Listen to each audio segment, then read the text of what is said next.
You know what? I did say hello and happy Friday, but it wouldn't be the Erica Luke show without some sort of, just right out of the gate, not unmuting the mic, the way it rolls. That's me. But anyway, I want to thank all of you guys for being here every Friday, for supporting the show. I want to thank everybody who supports me on Patreon. I really, really, really appreciate it, guys. And thanks for, telling me my mic is muted. I know that's a shocker of all shocks. But I want to just make sure to tell you guys, if you haven't heard about the new nonprofit organization that Jack Brewer and I formed, and that is called Expanding Frontiers Research. We're really excited about it. And Jack and I have some good stuff coming up in the next week or so. So when certain things hit, then we will have Jack on the show perhaps next week again to talk a little bit more about it. But we're really, really excited. Hi, Shadowy Spectrums. Thank you, Mario. Hey, Scott from Belfast, and Jim and Amy and Jay Bench, all you guys, the Flukeman, Justin. Thanks so much for being here. And I want to thank, Mario, especially for being such a wonderful person behind the scenes to me. I really appreciate it. So thank you. And so now we're going to add our guest, if all goes correctly.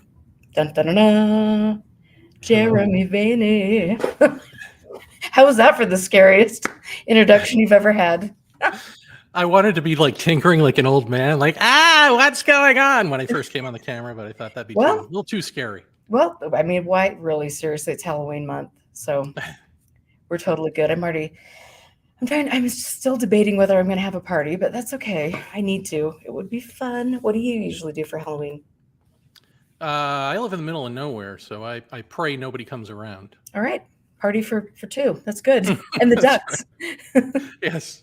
Me, my wife, and the ducks. Oh my gosh, that's funny. And so I just want to tell people that don't know about you, just who you are really quickly. So you're an author, podcaster. You use humor, conversational language, and your highly strange life as your backdrop. Your latest book is Aliens, the first and final disclosure, ties together mysterious experiences, commonly called spiritual, with those unfortunately assumed alien, and shows us where to look next. And just like you, just like me, you've been through quite a trippy journey in all of this, haven't you? Indeed. So tell us, start from the beginning. Oh, God. I know. Of what? Of where? I mean, at some point, well, like it starts off UFO alien abduction. I guess I can do air quotes because this is camera. Alien abduction experiences. And then in later adult life, the addition of, let's call it, I don't know, spiritual for lack of a better word, but Kundalini and all sorts of fun stuff experiences, which seemed to be not linked initially, but then some stuff happened that made it seem as though it was linked. I mean, personally, I'm completely sick of telling my experiences, which doesn't make for a good interview, I guess. All right. Well, at least but I'll do my best. Well, I mean, you don't have to. It's whatever you want to do. Well, I'll tell some stuff and then give a little lesson for people. How about that? Okay, I like that. So the some stuff is, and just because I feel like anyone who's listened to me over the years has heard all this stuff so much that they're probably sick of hearing it, but maybe not. Maybe they're like, oh, the story again, and they're like, popcorns. I don't know. But the thing that sort of woke me up to, well, I should say there were things that I didn't realize, like, until I started looking like into my own background and seeing patterns. So, for instance, when I was, I don't know, before I even knew anything, was probably 1 or 2 years old. My dad remembers me a time when he woke up feeling as though someone was in the house, and he heard me screaming in my bedroom, and he ran into my bedroom, and he said I was sort of awake but asleep, and I was sitting up and pointing at the corner of the room and yelling, "Daddy, make it go away, make it go away." And he felt as though somebody walked behind him, and he turned around and no one was there. And the second he did that, I just fell back asleep, and that was it. And he just stayed with me for a few minutes and then went back to bed. So there's things like that that make you go, is there a lifetime of weirdness here? And I think for me, I'm sort of I guess at this point, believer by way of experience and by way of interviewing other experiencers, that there is a dangling carrot that is thrown out in early childhood. And if you latch on and you form a feedback loop with whatever this intelligence is, you end up having a lifetime of craziness. And I think for me, the dangling carrot was, again, 2 or 3 years old. This I remember. I mean, I must have been 3 years old at the time. And looking out, we lived on the second floor of an apartment building, and looking out over a balcony at a parade that was going by in the street. I've always called this the quick parade, and it was always just sort of a funny, weird thing of like seeing this parade with like elephants and a band and, the whole thing, marching band, and like the conductor of the marching band, like looking up at me and kind of giving me a wink and a nudge and looking like something out of a Dr. Seuss story, and just going down the street, making a lot of racket and the whole thing. And I was just in awe of this. And I ran into the kitchen to get my mother and sister. And of course they came, and there was nothing there. And so they always chalked that up to, childhood imagination. But if it is, it's impersonal imagination. It's not me doing it, right? It's like something out there imagining at me. And so that always just stuck with me as just a fun thing to tell people. And I remember once my sister and we had our best friends, Todd and Christine, and Todd and I were like out playing in the street, and her and Christine ran up to us. They were like exasperated that they had seen some sort of object sort of come down into the sky and hover, and a small probe or something come out of the bottom of it, move out a few feet, move back into it, and the thing shoot straight up. And they told us this, and we were like, oh, that's neat. Still little kids. That was probably, I don't know, 7 or 8 years old, somewhere in there. But these were just things that were just things, right? Just like, eh. But then when I was in 8th grade, so I was probably 12 years old, my mom and my sister, my parents are divorced at this point. Me, my mom, and my sister are driving to Vermont from Massachusetts to see our grandparents. And my uncle, who lives with my grandparents, or lived with them. And somewhere along the Vermont-New Hampshire border, stereotypical, dark, lonely road, probably where the Betty and Barney Hill thing took place or thereabouts. There was an oval or round-shaped, self-luminescent green object tilted on its axis, hovering between a couple of mountain peaks. And it had porthole windows running down the middle. It had red and blue blinking lights. The top half was spinning one way. The bottom half was spinning counter. And it was just doing that. And my mom saw it first. I was sitting behind her. My sister was in the passenger seat. And my mom was like, wow, what is that? Look at that. And I looked, and I was like, yeah, I didn't think UFO at first, or spaceship or anything like. I thought like, oh, like a billboard or something, like Las Vegas style sign. My sister was reading a book, and I don't know if she couldn't see it because of the angle in the sky, or if she just was not interested, but she tried to see it, couldn't see it, and went back to her book. And I remember watching it out the back window, like watching it for a really long time as we went around a corner. My mom remembers it being there long enough to see and then disappearing, and she got the hell out of there because she didn't want to stop because she's seen too many movies and knows how that ends. But she's wrong. Like, I remember watching out the back window. She was speeding away, and we were going around a corner, and that's why it looked like it disappeared to her. But we got to the grandparents' house, and we told them, and we expected them. They were conservatives and, whatever. And we thought they would laugh at our silly liberal craziness or whatever. I don't know. And they didn't. It was the opposite. They had Time Life Mysteries of the Unexplained sitting on the coffee table, and it turned out our uncle had a UFO encounter at a cabin not too long before. And so he was looking into this stuff. And that moment was the moment when this became not just a UFO sighting, but the sense of it being puppeteered through synchronicity. Like the synchronicity sort of woke me up out of myself of like, oh, you're being watched and this is all planned. Like it like was this immediate sort of horrification of all the implications of what were going on to my little beady 8th grade mind. And so, I sort of sat on that for a year. I mean, I didn't tell kids at school or anything.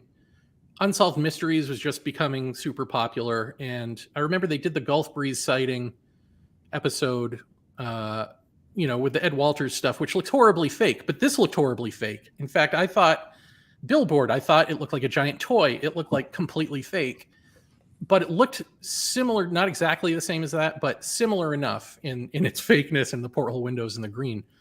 Oh, interesting. I just have to ask you because Space Cow wants to know, was it solid or made of light? No, it was solid. I mean, you would think that this was something out of the Jetsons, like a spaceship. Oh. So my mom had denied up until that point, the Unsolved Mysteries thing of having seen this. She was just in denial. And then I was like, see, don't you remember? That's the thing we saw. And then she's like, oh yeah. And then it came back to her. It's weird that like within a year or so, like she would, but it came back to her and then she remembered and okay. And then I remember started telling friends in high school and that, and then started looking into like remembering all these other childhood things and asking my dad, do you have any memories from your childhood or any of that? Because you start reading about this stuff and then you read like, oh, it's in the family. Oh, you pass it down generation to generation, Right. All this sort of stuff. So that's sort of the early, and then it became like at 15 years old, something walking into my bedroom, babbling at me, some sort of shadow or figure in shadow. I mean, it was dark in my room. So, but, and at that point, only my mom was there. My sister was off at college and it wasn't my mom. I asked her the next day. So just this ramping up of stuff and getting paranoid and checking my body for marks, because that's what you read you're supposed to do, all this sort of stuff. And then I guess where I want to jump to with this is where the lesson comes in, which is, and I'm not going to tell the story because I've told it too much recently, I think, which is the time I first saw beings like in detail, seemingly in full consciousness. Like this wasn't a dream that became lucid and then something else and it's a question mark. This was like, no, it was, I'd always had a fear of sex because I didn't want to, or intimacy. I didn't want to, because supposedly you can spread this, right? So I didn't want to spread it to anybody. So that was one of my reasons. And I'm sure there are other just psychological baggage reasons of not wanting to have sex ever. But shortly after 9/11, much like most of the nation, I went for it. And so I had a short-lived girlfriend at the time. And she was, so, we made sweet, sweet love for the first time and it all was fine. And I breathed a big sigh of relief. And then the next night is when they showed up. So not in like a George Hansen trickster theory sort of moment, which, and I didn't know anything about George Hansen at the time, so that wouldn't have registered. But yeah, I mean, I rolled over and there they were, gray beings to the blue hue in tunics, 3 of them standing over me. Beige tunics, from what I remember. Yeah, okay. Yeah. Standing over us. We were on a mattress on the floor because I was broke. And, they were just sort of like emoting, is for lack of a better term, come with us. Didn't say anything, no psychic thing or anything like that. And my reaction to that sort of childlike naivete and offer of come with us was abject terror. And I screamed as loud as I could, but nothing was coming out. And the next thing I know, and it's literally the next thing I know, I'm standing as I was in my underwear in a nondescript room with a row of tables in front of me. And the table, there's naked humans on them, I'm assuming asleep or passed out or something. And the one closest to me is a sort of a blonde woman in her 50s, and they're just sort of gesturing like, like, this is what we do for a living, right this way, sir, kind of thing.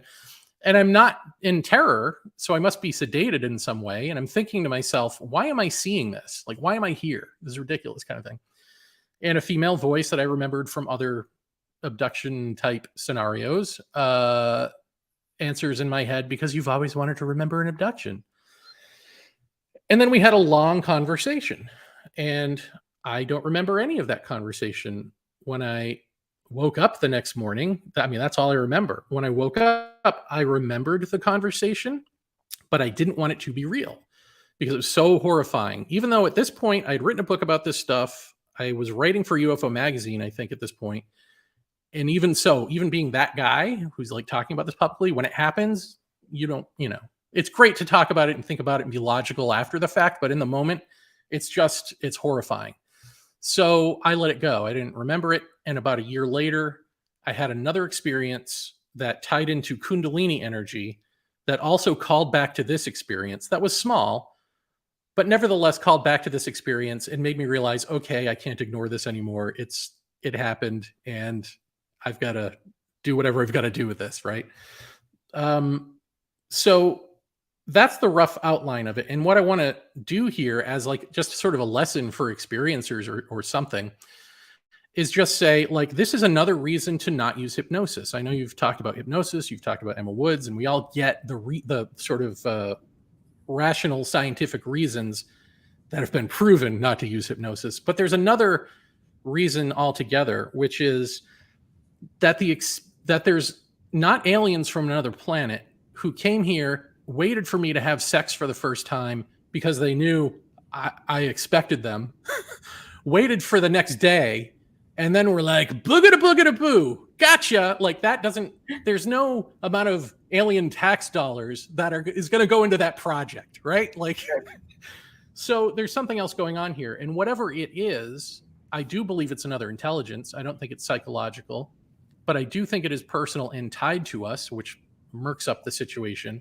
And I think that the literal thing that happens is not the story, that there is a subtext or a symbolic sort of meaning to it, and you can pick it apart. And so if you go under hypnosis, say I wanted to go under hypnosis to retrieve what that conversation was with the woman. And of course, there's a scientific, again, reason not to do that, which is you'll pull up imagination and you won't know if you're confabulating or not. And blah, blah, blah. The other reason is that conversation is garbage. The conversation isn't the point. And you can tell from the experience itself, because when she said, the reason we're here is you've always wanted to remember an abduction, that makes sort of sense, but not really. That doesn't really, like, you decided now of all times to come, I've always wanted to remember an abduction. So that's not it. And when I decided to stuff this and not look at it, and then had an experience a year later that forced me to call back to it, well, now I've got this longer story. So the story doesn't just end that night, it picks up a year later. So the story itself isn't over. Whatever is being told isn't over, and now it is. Like, all of that had to happen, in other words. And so if I go in and try to retrieve some piece of the literal aspect of it, I'm missing the point of all the metaphorical stuff and all the pieces that are the real clues as to what may be going on or how it may be going on. And that ain't good for us. So that's another reason not to do hypnosis, kids. The end. It's really interesting. Thank you for sharing that. Sure. Wow. And so, what were you thinking and did you tell anybody that you were having these experiences? And did you think you were losing your mind, or what was? Yeah. I mean, I very much thought I was losing my mind. I mean, I did tell my mom at some point in high school, and her reaction was like to brush it off and just say, I think you read too many comic books, kind of answer.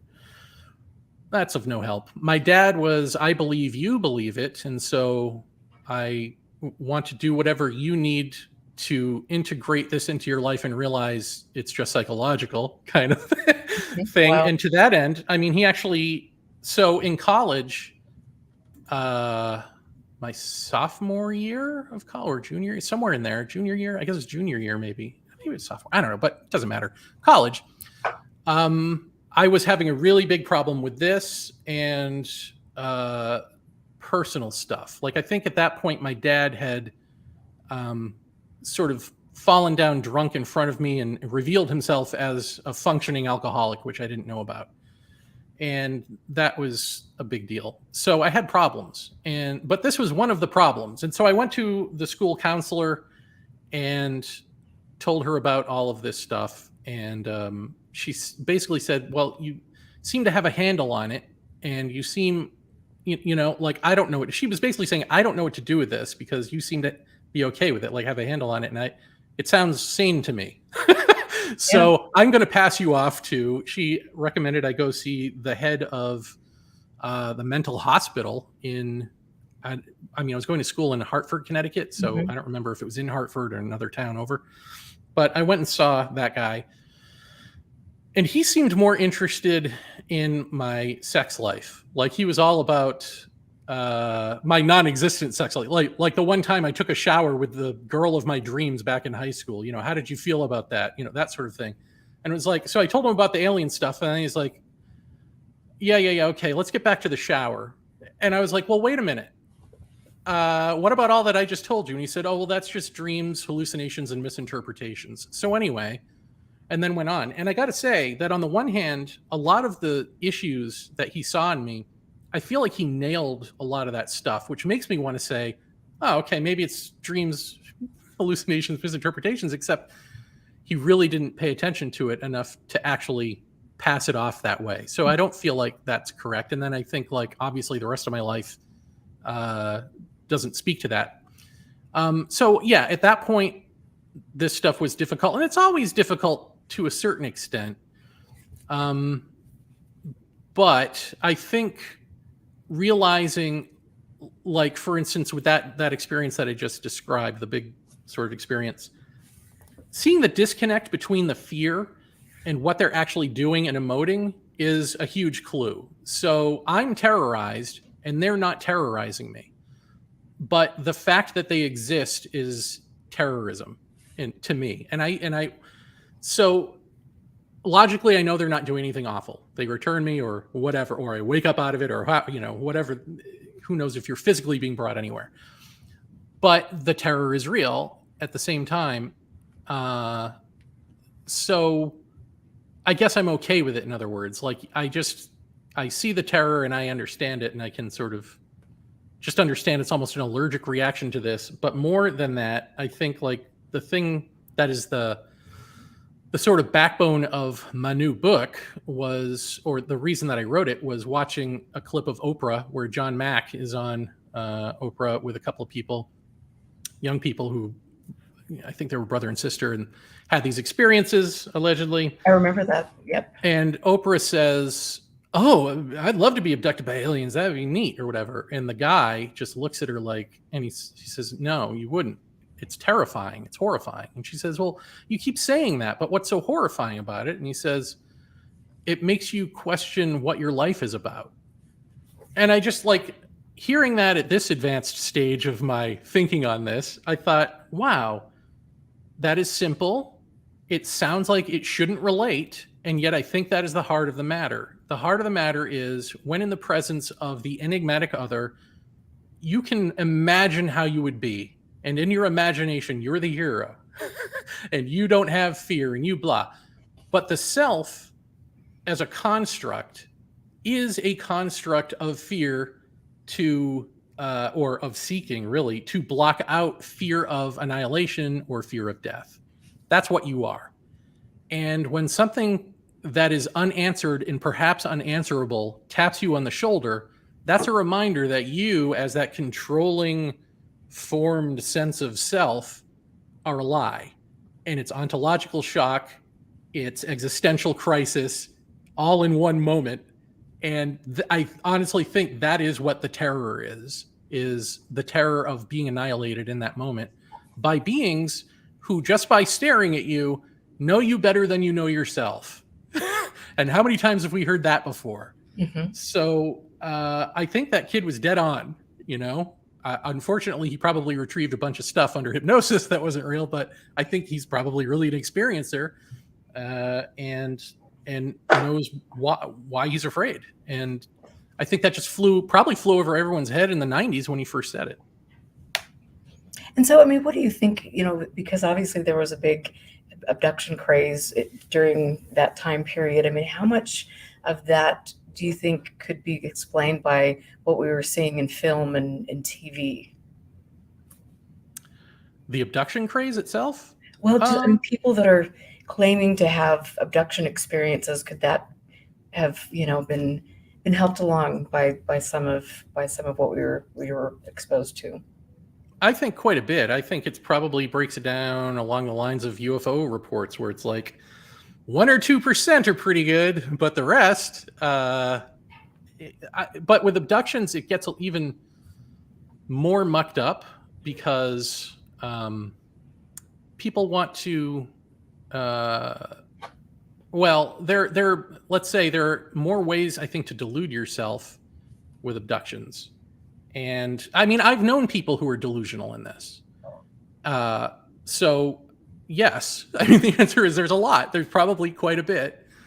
And not just that, but then it becomes the group that you want to belong to. So this idea that we've heard over and over again of like, this is the group you would never want to belong to. I don't want this to happen to me.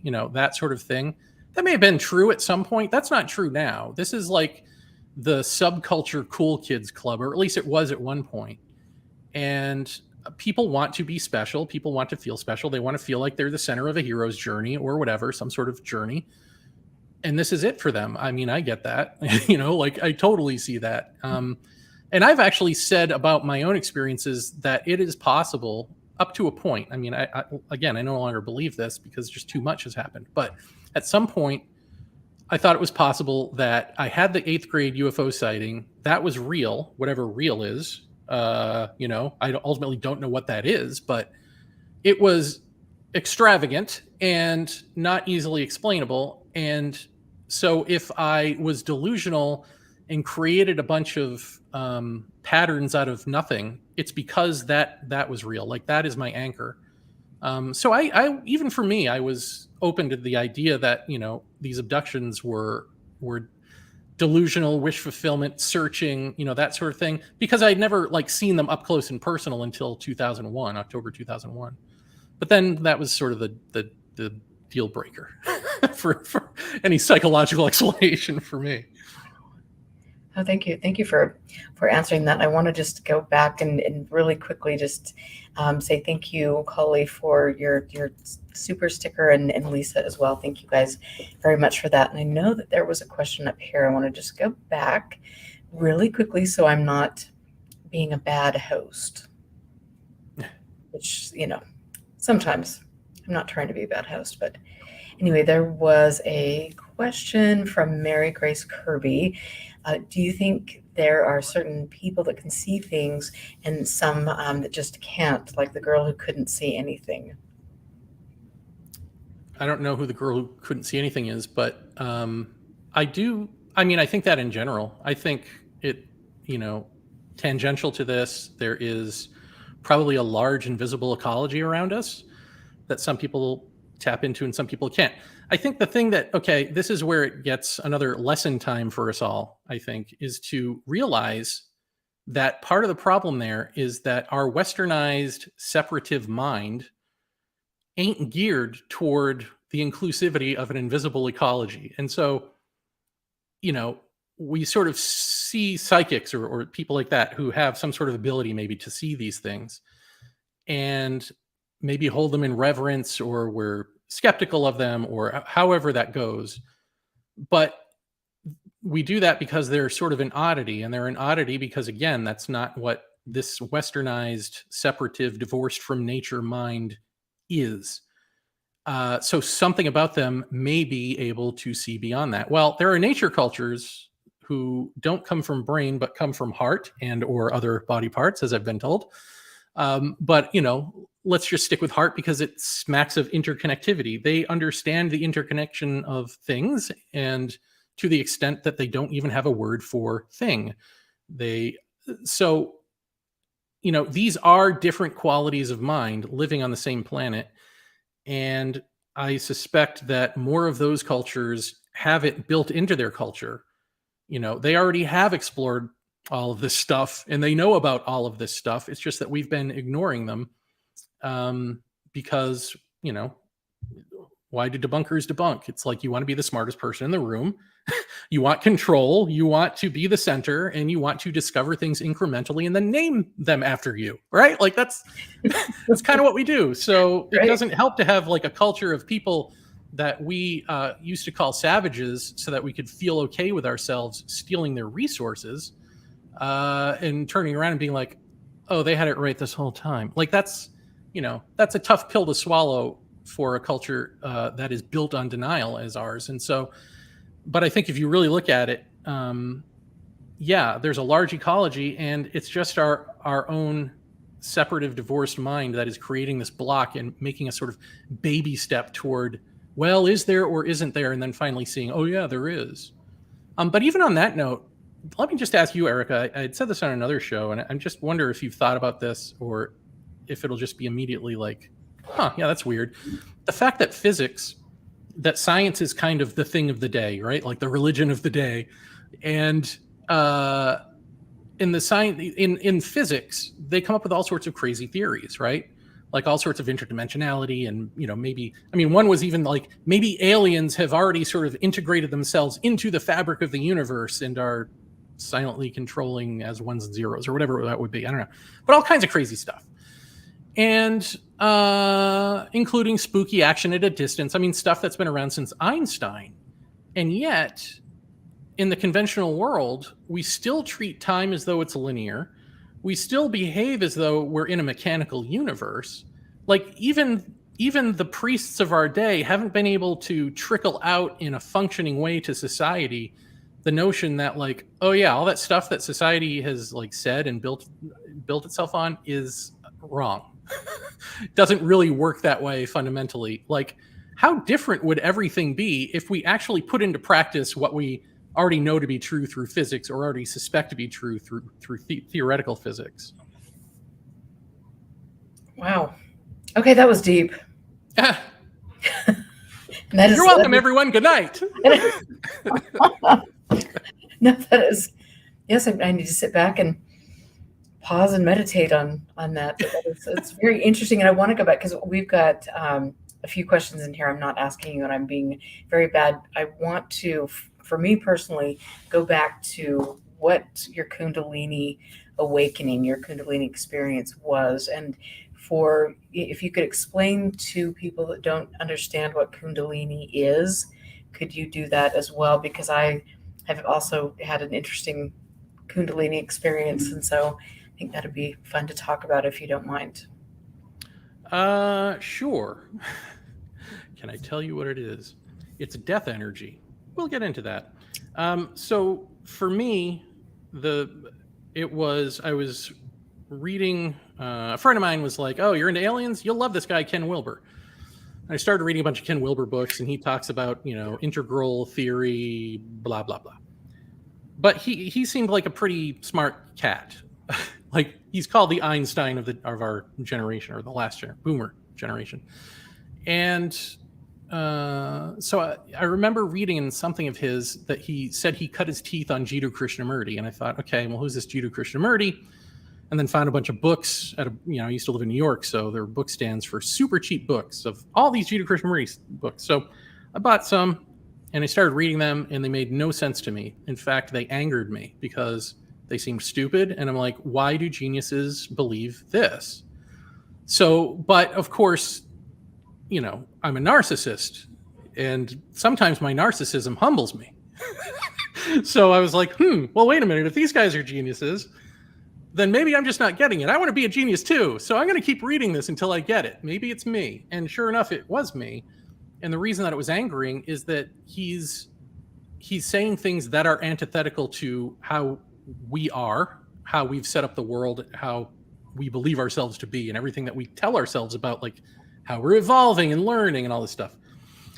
And essentially, what I got from him, that in a practical way, something that I could use, I guess, if you want to say that, is the idea of positive negation, that there are certain things like beauty, truth, love, that you can't say what they are, but if they exist, because they're not of thought and they're not of time, they're timeless, thoughtless, uh, that for them to exist, if you peel away the layers of what they are not, then perhaps if there is something real, it will reveal itself.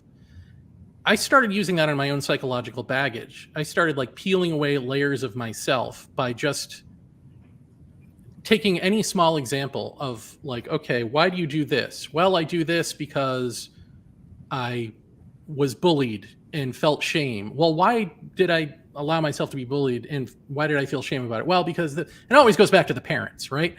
And then I go to like, okay, well, why did my parents, what do I know about my grandparents? Why would they act the way they did? What about my mom? What about my dad? And then what about my great grandparents? And that's pretty much where that stops for me. But it didn't have to go any further, because at that point I realized, oh, this is a human problem. This isn't me. There is no Jeremy with a personal problem. There's humanity, and we all have these same problems. And once you really get that, that's when like the self sort of snaps and you become less brain person and more heart interconnectivity person. And that's what happened to me. And I became sort of the blissed out, smiling, and thank God not New Age, but pretty close. If I didn't meet the right people, it could have gone that way probably. But that guy, and for a little while. But then something happened where I kept reading Krishnamurti, and I was sitting on the couch one day, and I thought like, all right, he doesn't say what happens after, what enlightenment is, quote unquote. He just says, be a scientist, do this and find out, positively negate, really look at your life, be so self-aware, and understanding and open and non-judgmental or whatever, that you allow for truth to be the case. And I thought like, all right, I'm doing that. I get it. I can intellectually articulate it, and I'm happy-go-lucky guy. So what's the problem? And then I realized, oh, I'm still there. I'm still in the way. Like, I'm that guy. I'm the person who gets it. That's my identity. So as long as there's a sense of self, you can't see what is beyond the self, right? Like, that's the point. And I got that that's who I am. I'm now the guy who, intellectually grasps seeing beyond the self, and that's in the way of actually shattering. And the second that I understood that, I just sat and was silence. And in the moment of being silence, like the seeking brain, the sense of self that's doing all of this stuff, realizes by projecting this self, it ain't going to get what it's seeking. And when the brain legitimately, deeply beyond the intellect gets that, it shuts up and stops projecting you. And in that moment of you not being projected is silence. And that silence is aliveness. That silence is consciousness per se. And in that moment of silence, this Kundalini sort of came alive, rose up the spine, whatever, and started maneuvering my head around like this, like an exercise, which, again, Krishnamurti doesn't say what happens. He doesn't say any of this is going to happen. I don't know anything about Kundalini at this point. Never heard of the word. Well, maybe I've heard of it. I don't know, but certainly didn't register. And the only thing I've got to go on is The Exorcist. So now I'm thinking like, oh, I broke myself, and there's a demon in me rolling my head around. Oh, never good, but except that it feels natural. Like there's nothing, again, it's almost like Aliens, right? Like there's nothing bad going on here, but somehow I'm geared to create a horror story first, and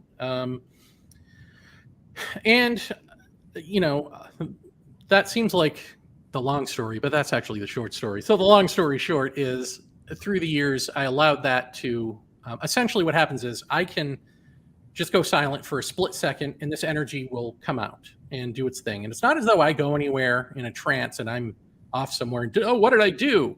It's like I'm there, and I can hear like songs going through my head or commercial jingles, or think to myself or whatever, like anyone else, but I'm not moving the body around. And I can stop at any time I want through my own will, but it ain't my will moving the body. And it does coordinated exercises. It does whirling dervish twirls sometimes. It does Tai Chi looking stuff sometimes. It does whatever it is that I do and have done to hurt myself, hurt this body. It will do to make better. That's one of the things that it does.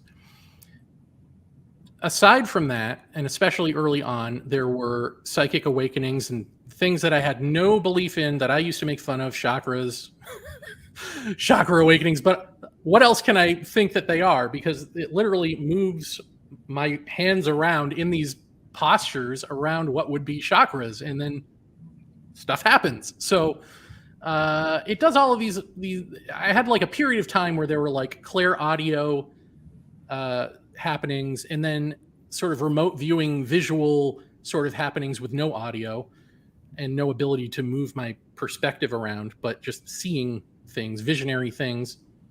But those happened sort of like as phases, I would say, of like things that I'm just sort of, it felt to me like, and I don't know I don't know that this is true, but it felt to me like I was sort of being shown like, okay, these are possibilities of things that are real.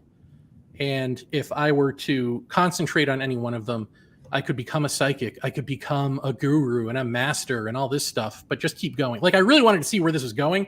So I never bothered like concentrating on that and like honing my abilities or anything. I just want to know what the fuck is this? Like, am I allowed to swear? Clearly. What the heck is this? So I kept letting it do its thing as much as possible. And 3 times something else happened, which, all started the same way, which is sort of what feels as though there's a surgical, like a scalpel, like at the base of the spine slitting down. And then the first time this happened, it felt as though there was blissful energy pouring into my body, like beating up and down the entire backside of my body to where I was levitating. I wasn't levitating. I'm just saying it felt like that. It felt blissful and great. I was lying in bed on my back when it was doing this. And then the energy sort of, slips back out through that slit, and the slit seals itself up. This is all feeling. I can't see that this is happening. The second time this happened, talk about jumping the shark. Here we're going to jump it one more time. I hate saying this part out loud because of all the implications. But the second time it happened, blissful energy pours in. And then, for lack of a better term, a gargoyle, a demon, a something came in with it. That was, I could see it superimposed over my flesh. So I could see its face over my face. I could see it gnashing its teeth. I could see its claws. It was red. It had horns. I mean, I don't know what to tell you. This just happened, and it was just basking in the glow of being alive for the few seconds that it had to do that. That's all it wanted to do.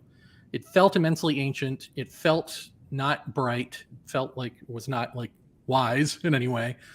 But my fear was like, holy shit, what if I end up like, do I jump up, go running, kill my roommates and run into the street? You know what I mean? Like, and then people think that I did it. And like, is this how that happens? These sorts of things. Like I thought that, but thankfully that didn't happen. And then I had some sort of dream time experiences as part of this bunch of awakenings of what I would say was being brought into a I don't know if bardo is the right word, but it's certainly like a hell, I would say. But hell not in the way that we Christianize it and think like, oh, awful. It's just like another world. And I'm in this world, I'm doing certain movements that I recognize from the meditation stuff, from letting the Kundalini go, that are presumably, again, this is all feeling, I don't know, keeping me sustained there for as long as possible in this sort of subspace hell realm. And I'm being shown around by Asian people. And I'm being shown around like people doing meditation on meditation mats in this dojo or something. And on the wall is a mural of this big red gargoyle demon person. And they were just showing me around. Like, and I had this sort of dream continue a couple of times where I was being shown around different levels of this building. that's all that. The third time I had this slit open up and the beating energy come in. Are you okay with this? Me Yeah. going on like this? Yeah. Okay. Go on. Yeah. So this third time, the energy comes in and it goes out, and I slip out with it. And there's a moment of complete unconsciousness, like nothingness, unconsciousness, nothingness, for however long that lasts. Like there's nothing, so there's no time, so who the hell knows? But let's say that if you were to watch me, it would be a few seconds, maybe. I don't know. And then there's self-awareness. And in that moment of self-awareness, where I'm sort of back or whatever, like aware of nothingness, there's like with that is this clear sort of not 3D, but 2D sort of round shape of almost water, like clarity, just sort of a clearness, but it has a shape to it in the blackness, and it starts to expand and stretch. And at that point, I feel in my brain the elasticity. And so now Jeremy, the little fear guy, is alive and going, oh, am I having an aneurysm? Am I going to die? Like, is that what this is? Like, if this thing snaps, do I die? And it snapped, but I didn't physically die. But what happens is this clarity over black snaps, and poof, the universe out of a little dot of light comes roaring in. And now I am seeing the universe and I'm being the universe. So I'm not just Jeremy who's scared that he's dying, but I am the hot rock hurling through space, and I am that space. It's all of this I amness. And I guess the only way to think of it is like a fly has a segmented eye, and so presumably can see a whole bunch of stuff. It's being those things all at once. I am the rocks, I am the ocean, I am the this, I am the that. And I'm also spirit riding through the toy box of spirit's mind, which is what all of this is. And so all of these I amnesses are happening at the same time. And the only thing that had a qualitative difference, well, I guess spirit riding through this thing sort of had a qualitative difference, but was a sun or a star. The experience of being a star, giving life to the nearest rock that can take it, and the sense that it is, again, something that is alive, that is close to being a god, that is aware. They're all aware of each other in the universe. They're all sort of psychically linked, which is a crude way to put it. That felt qualitatively different. And I felt as though either that being is me now or will be in a future life, that is what we become, which I think might be an Egyptian thing or something, but we've all heard this before. Of course, I think in timelessness, both are true at the same time. Like, yeah, you'll experience this at a future time, but you're experiencing it now because you're out of time, experiencing time. So you're experiencing all of it. So essentially, at the end of this, my visual focus like narrows in all of the universe onto this giant red planet, which I would say is brighter red than anything I've seen of Mars. So probably not Mars. And I hear this female voice that was the same voice from the abduction say, do we humans, she says we, not you, do we humans not understand that other planets cannot help us if we continue to block them out and kill ourselves? And in the background I'm hearing like Lizette Larkins talking to extraterrestrials, Lizette Larkins talking to extraterrestrials over and over and over and over again. So now me in the back, like I'm really alive and awake in the back going, oh God, I got to get out of this. Like I'm dying. I'm having a new age experience. I got to go. And so I concentrate. I had a really bad headache when I went to bed. So I concentrate on the headache and sort of pull myself back in. And I actually, as I come back into my body, it is as though I'm floating in and out. Like I can see my blood in my bones and stuff. And I can see myself going back up to a location, which is like around here in the brain, I guess. And then the slit closes back up and that's it. And I leap out of bed and I pace around like a maniac and I jot down a little bit to remember.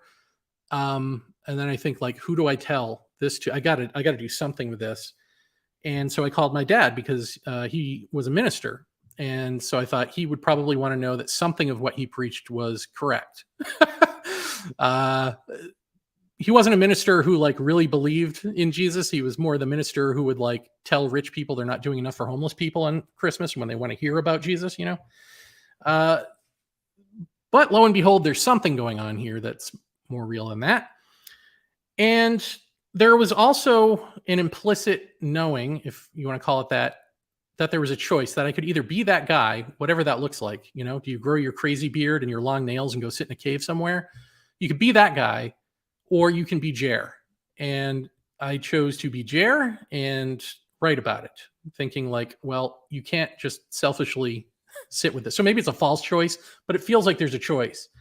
And maybe I made the wrong choice. I don't know. But came back and wrote about it. But what's interesting is, so with the Lizette Larkins piece, is that Lizette Larkins is someone I had only ever heard interviewed on Dreamland with Whitley Strieber. And I was not impressed. She talks about like channeling aliens and stuff, and I don't care about that.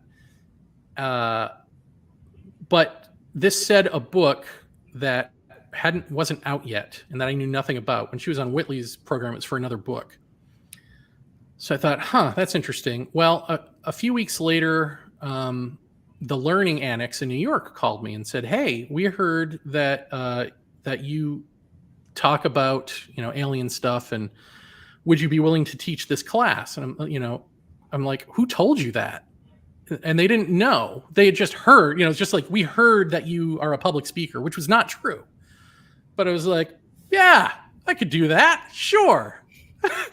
So they're like, "Great. It's this conversations or talking with extraterrestrials. It used to be taught by Lizette something or other out of Canada." I'm like, "That wouldn't be Lizette Larkins by any chance, would it?" Like, "Yeah, you've heard of her." And I was like, "Oh my God, you're not going to believe this." And then I railed in, just like I'm doing now, to this poor woman from the Learning Annex, because this was like just a few weeks later. I'm like excited. I'm like, "You're not going to believe this, but I became God." And then Lizette Larkins, and then and she was like, "Great, you're the psycho we're looking for. You teach class." So I thought, like, okay, maybe Lizette Larkins is this female voice I've been hearing all my life. Maybe maybe there's evidence that abductees or experiencers are in each other's lives, or it's a psychic brain fart predicting the Learning Annex. Like, it's got to be one of these two things. So I got in contact with Lizette Larkins, and she wrote me an email saying she has no memory of it, but lots of beautiful things happen to lots of beautiful people, or whatever, you know, some. And I was just like, okay, psychic brain fart is the answer. That's all that was about to me, was just like another anchor point of like, okay, you can't just bury this. And not that I wanted to with this, but just in case, here's your anchor point to go on and realize, like, yeah, this is real. So that's me. that's Kundalini. And that hasn't happened since then. But the Kundalini is still an ever-present thing, and I have only recently, in the past couple of years, started to try to, you know, do stuff with it, which is to say, ask, "Can I do this?"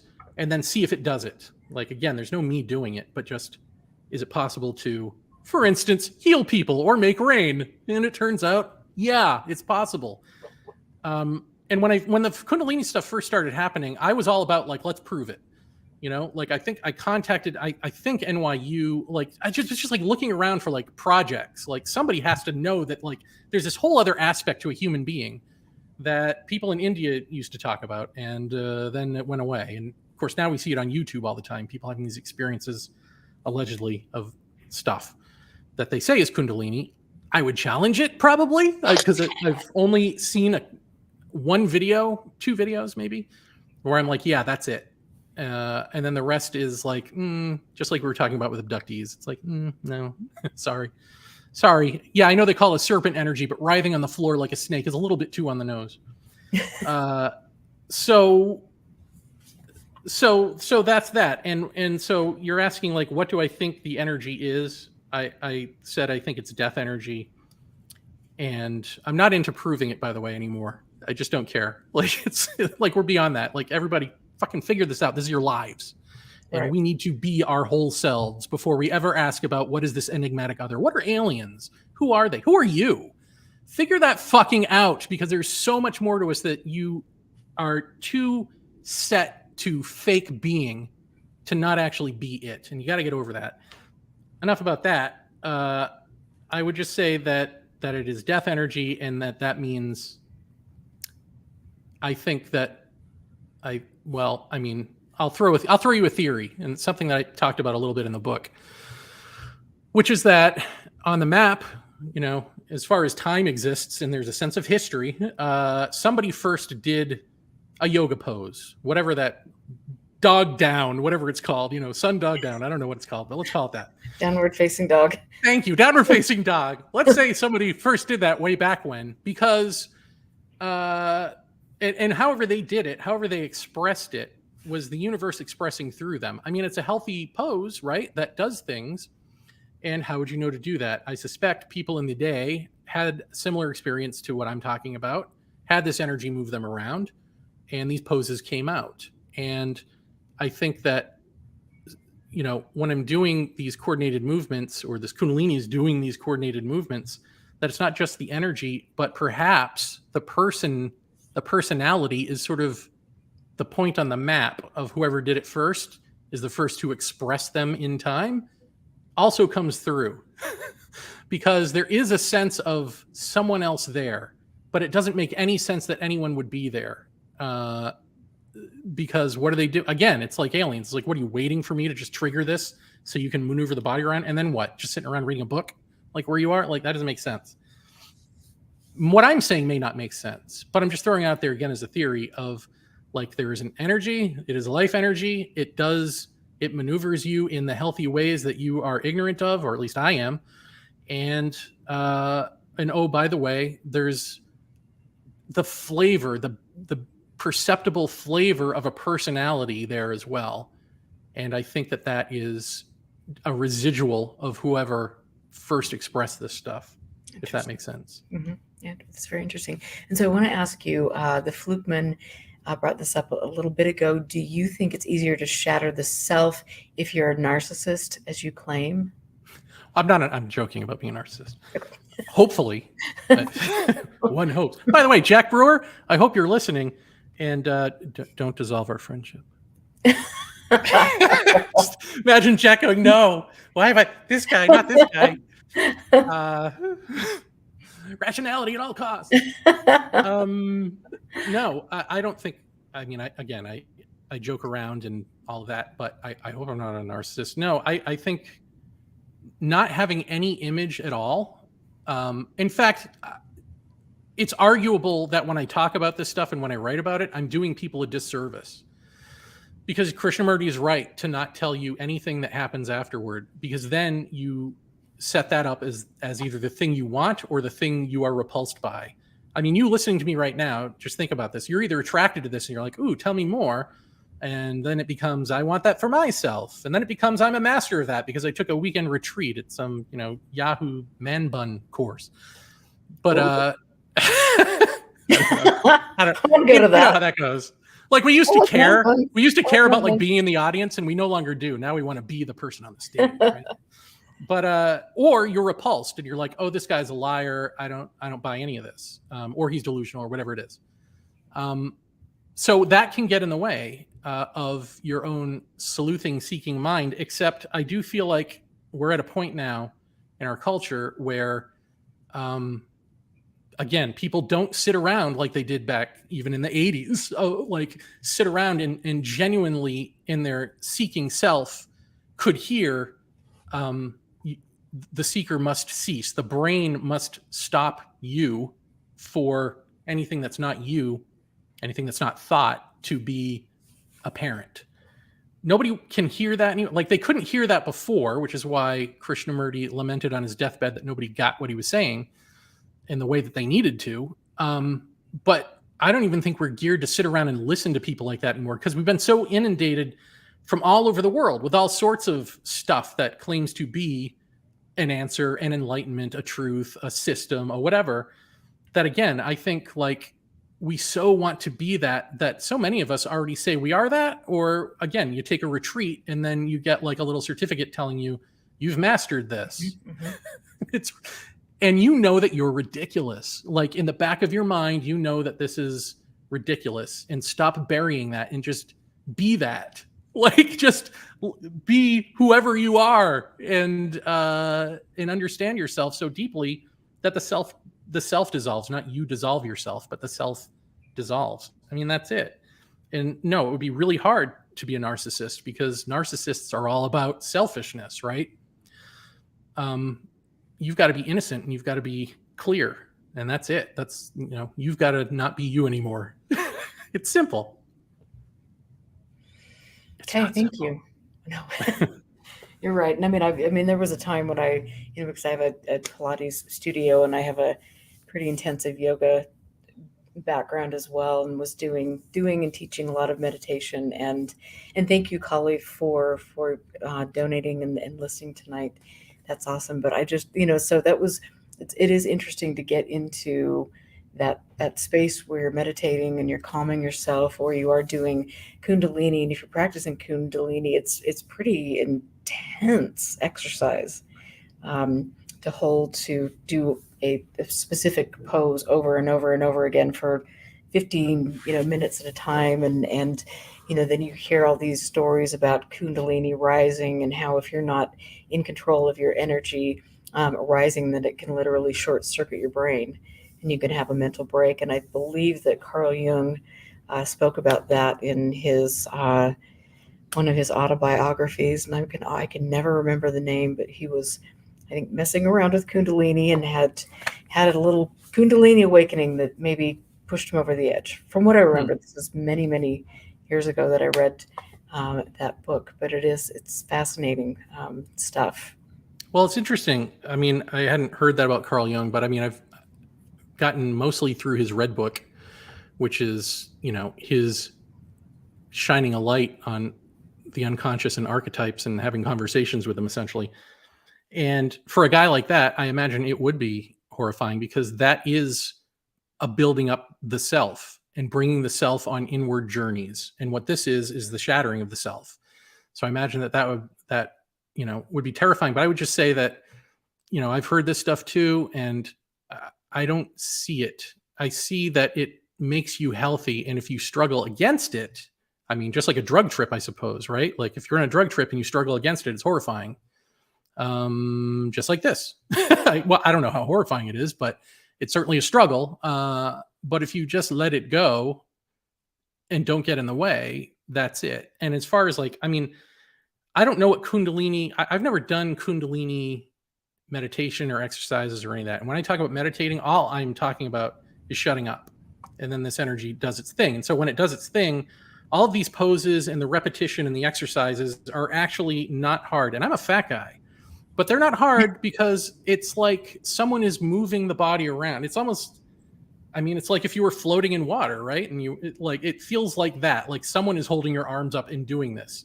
So it's not even my musculature necessarily that's moving me. I wonder if that would be something that's detectable. I mean, obviously something is moving me, like some intent is moving, like ligaments and stuff, but I don't feel like my muscles tensing up and all that, except the legs, obviously, like if I'm hopping one leg to another, but none of it doesn't feel like exercise. It's interesting. Yeah, it is very interesting. Maybe I need to go.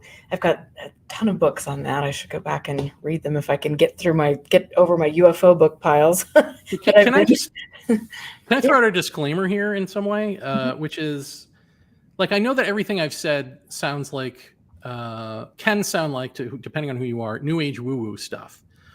And that's because the New Age has co-opted the language of truth. Like there are only so many ways in the English language we can talk about this stuff. And so frauds are going to fraud, and that's just the way it is. But this is why it is important to me to have discernment, because people are so often afraid of no judgments. Well, no judgments means no discernment. And if you have no discernment, you can't tell a synchronicity from a coincidence. If you just say there is no such thing as coincidence, then synchronicities have zero meaning, because everything's a synchronicity. So if you're trying to find the meaning, if you're trying to figure out whatever's going on in your life that way, then you have to have discernment.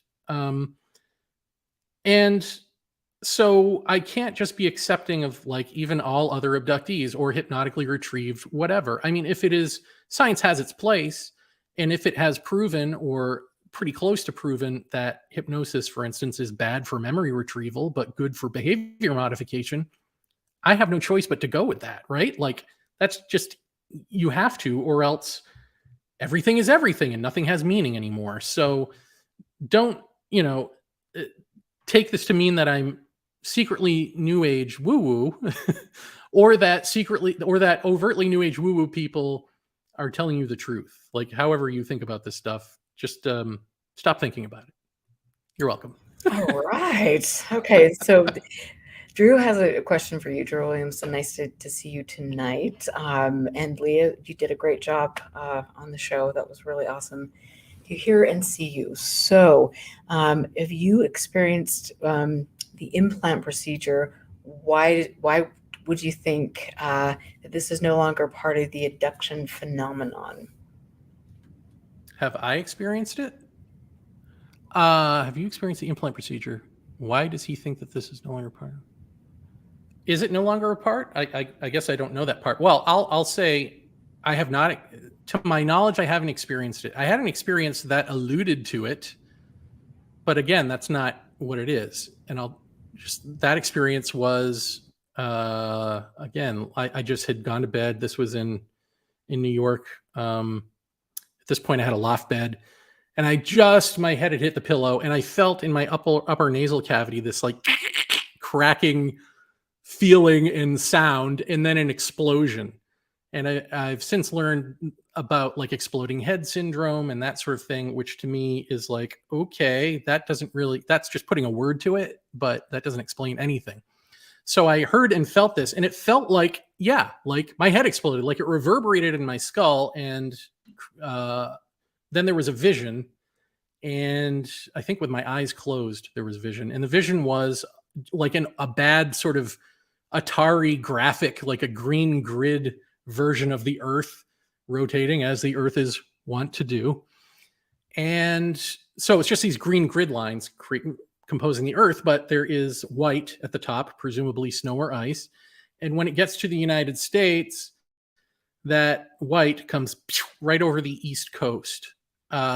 Transmission over. And the transmission, I say transmission because it was crackling with like electric sparks, as though like, yeah, like this was like some early 80s sci-fi transmission to the future about something that, would happen later. I don't know. That's what happened. And I know that I had thought at some point, was that a nasal implant? But I have no evidence of that beyond that. But I will say that a lot of the implant, research is, it's garbage. That's all there is to that. But that doesn't mean that all implants are garbage. But it probably means that they are, in the sense that there may be something there for you as an experiencer. Again, I talked about anchor points. There may be a physical anchor point for you to contemplate and realize that whatever this is in your life. Because I think that there is an intelligence, like I said before, and I think there is an aspect, however this works out, of it needing us to perceive it to be here. And what better way for us to perceive it to be here than to A, have a story about what it is, which is aliens, and B, have an alien implant that you then have to go, oh my God, I've been implanted, this is here, and it's in my life, and I can't get rid of it. So I can entertain that notion.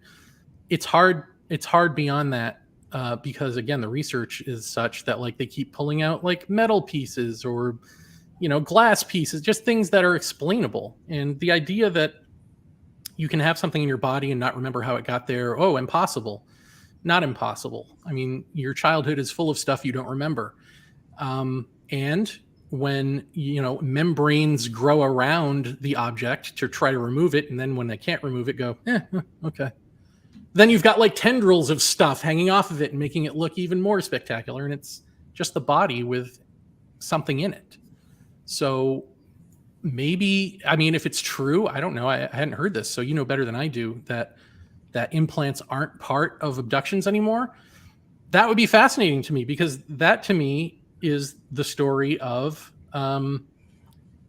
our own knowledge of how futuristic technology should be has changed, right?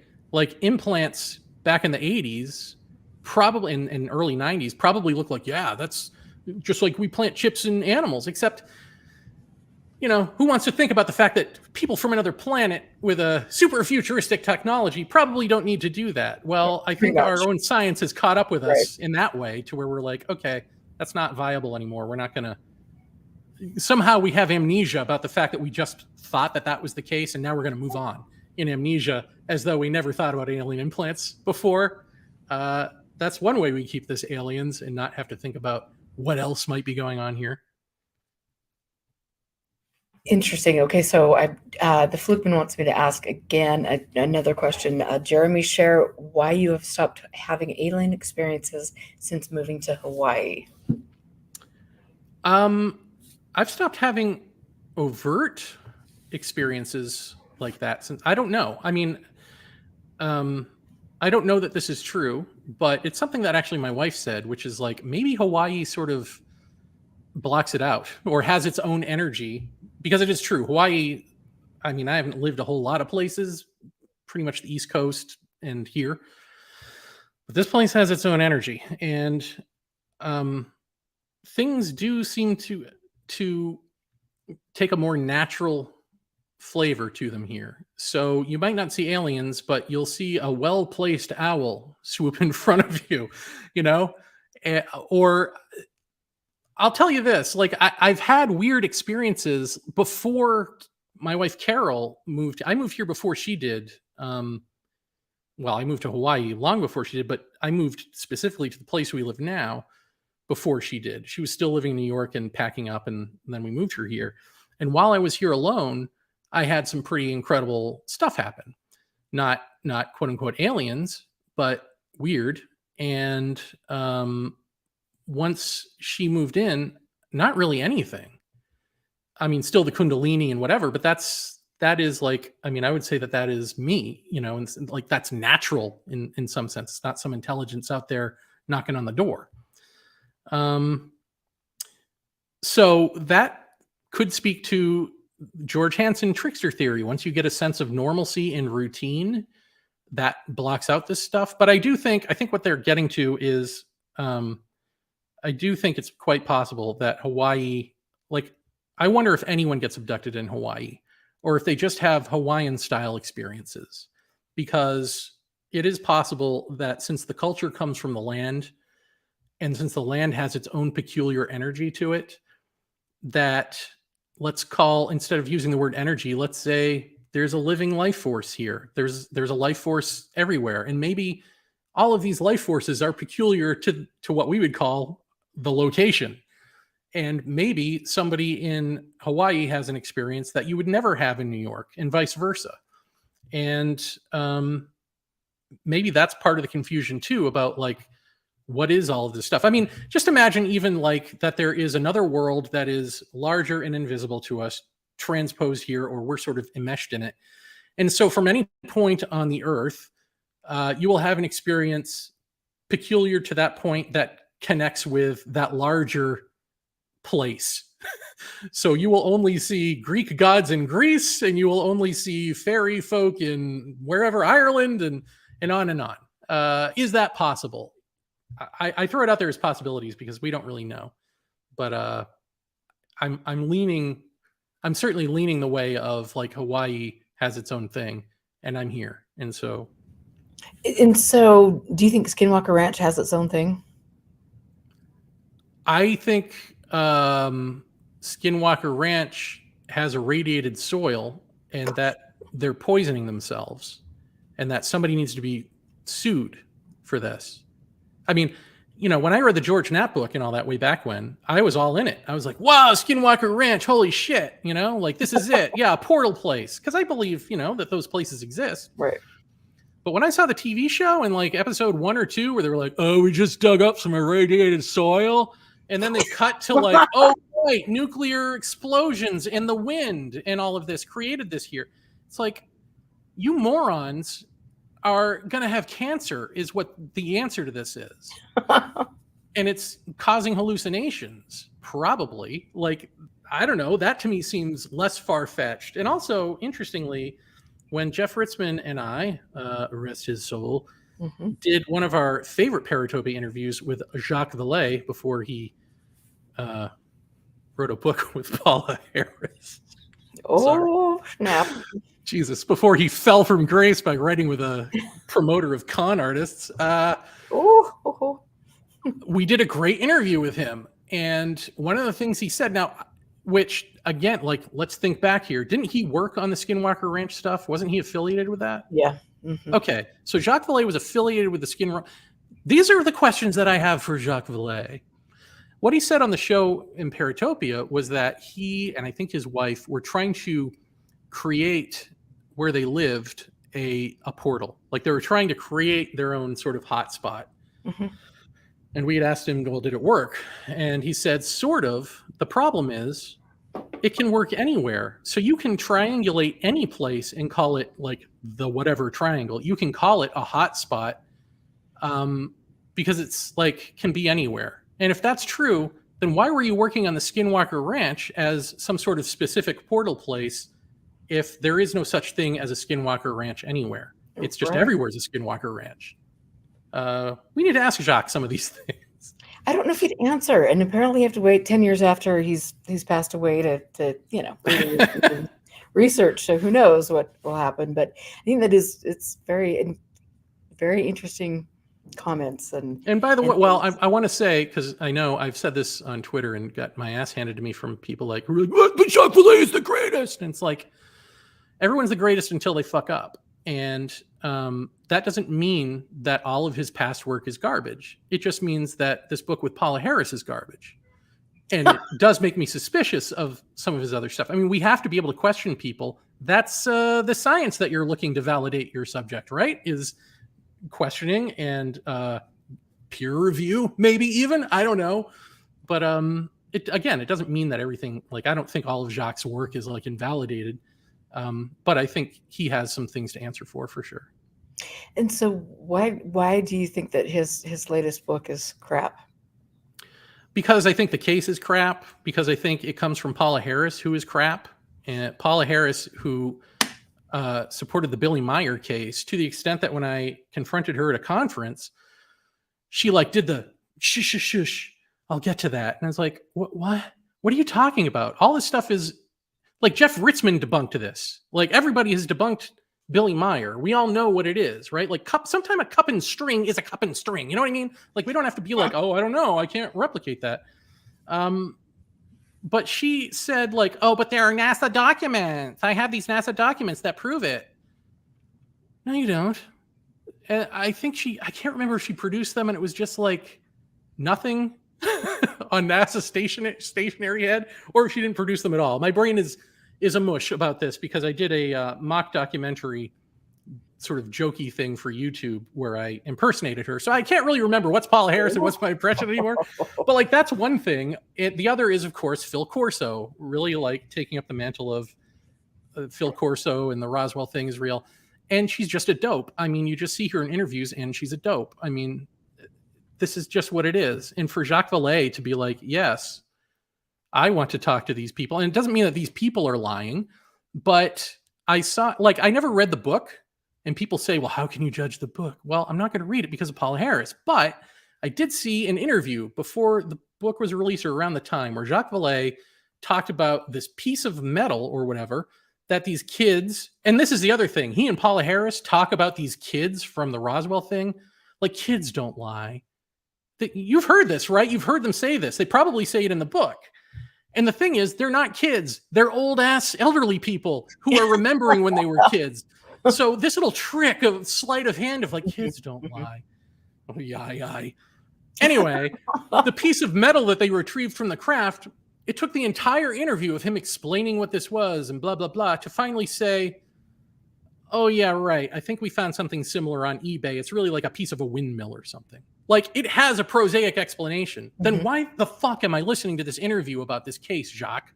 Like, I don't get it. Someone's going to have to explain this to me, because maybe I'm too stupid to understand why he would fall for this. Except that I tend to think that, my cynical hope is that Jacques Vallée is doing a thought experiment. Much like he did, I think it was on Reddit when he started saying like crop circles are laser beam holograms or something. I can't remember what it was. And people were like on his ass about it. And then at the end of this multi-parts Reddit series, I think it was a Reddit, maybe it was boing boing dot whatever net. One of these two things, he was like, just kidding, everyone. I was just doing a thought experiment. Okay, so either you were taking shit and backed out, or you were doing a thought experiment. This has to be either that or a cash grab. Like, I don't know what else this could be, because it ain't a real case. There's nothing to see here. Sorry, everyone. Why? No, I'm thoroughly enjoying this. Keep on going. I mean, that's like, wow, yeah. And that, I mean, to me, that is interesting. And it's like, you come into this subject and you've got these people that like George Knapp. Oh, he's this, journalist with Peabody award winning and, all of this stuff. And these people that are, I mean,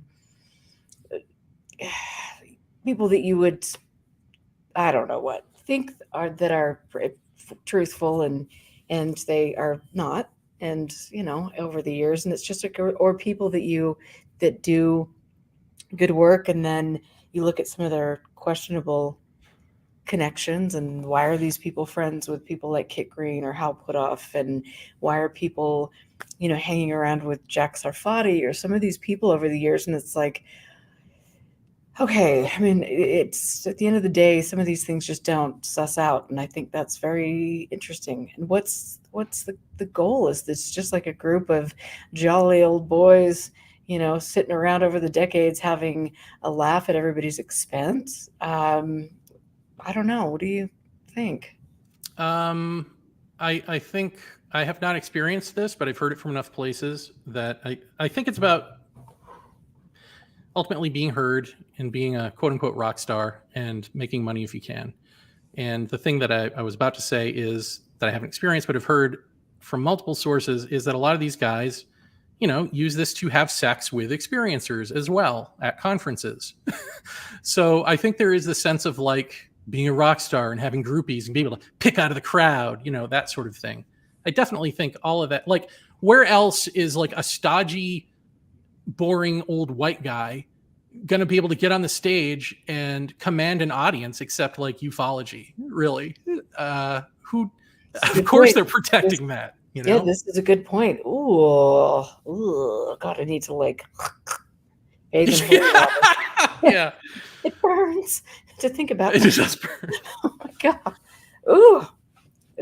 I mean, what else could it be? And I don't know. I mean, beyond that, then there's the disinformation stuff, right? So, and again, this is where I have to be suspicious of Jacques, of like presenting alien medals potentially to a UFO conference and then saying, by the way, I can't show you the real medals and we're still doing the tests on, like, you do the tests first. We all know how science works, folks, right? Like the basic, like you do the tests and then you present your results. Jacques knows this. Why is he doing it backwards? I mean, I got to think that there's a reason and we just don't know what it is.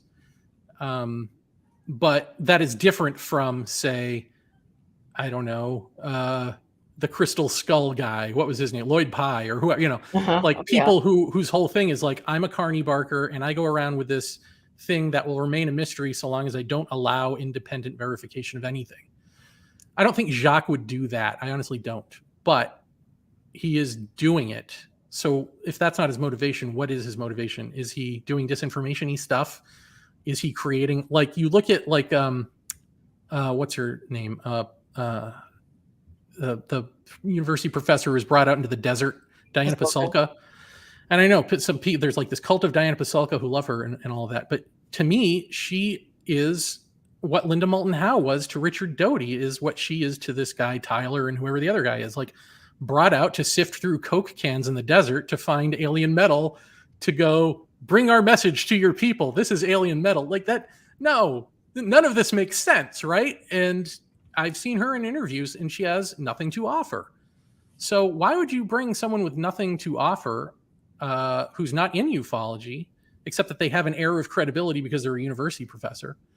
And I mean, that's why, right? So it seems like there is, like, to me, I don't know what the overarching plot is beyond controlling the narrative and recreating it. Like, there's already the ufological narratives. Right. We've got the crash stuff. We've got stuff in the sky. We'll change the stuff in the sky from UFO to UAP. We'll say that the Navy's on top of it. We'll change the Roswell thing, forget all that, to here's the new thing to focus on, what Diana Pasulka's got, what Jacques Vallée is bringing in. We'll look at these, we'll pretend like we're studying this stuff now, and now you will give us military funding forever to fight the war on UAP, which could be aliens, it could be China, it could be Russia, who knows what it is. Just perpetually give us funding for the stuff we want, which right up front was submersible drones, submersible mothership for these drones to come out of the water, not unlike what we saw with the Nimitz UFO, right? Like, wasn't that the Nimitz thing coming in and out of the water? Yep. So, is it a coincidence that we tapped Valkyrie Systems to create something that looks suspiciously like that? I mean, no, because you see that image and then you go, oh, we need something to combat whatever that is. And then you give money to the military to fund it. You can do this forever and ever. Is that what's going on? Probably that's what's going on. But to what extent are they doing this? It's odd to me. Well, I mean, it is odd. And it's like, you can look back and say, oh God, 50, 60 years of this stuff. And what? I mean, what answers have they provided? Oh yeah, none. What have they done? They've created an income stream for themselves and confused decades worth of researchers. And so it's just very fascinating. It's fascinating to me that like the old school and the new school researcher, right? Like the old school researcher, I mean, first, the old school researcher probably did care. They probably really were interested and they were doing the work and all of that. And then it became the cottage industry stuff. It became the hypnosis stuff on the one hand. It became the disclosure advocacy nonsense on the other.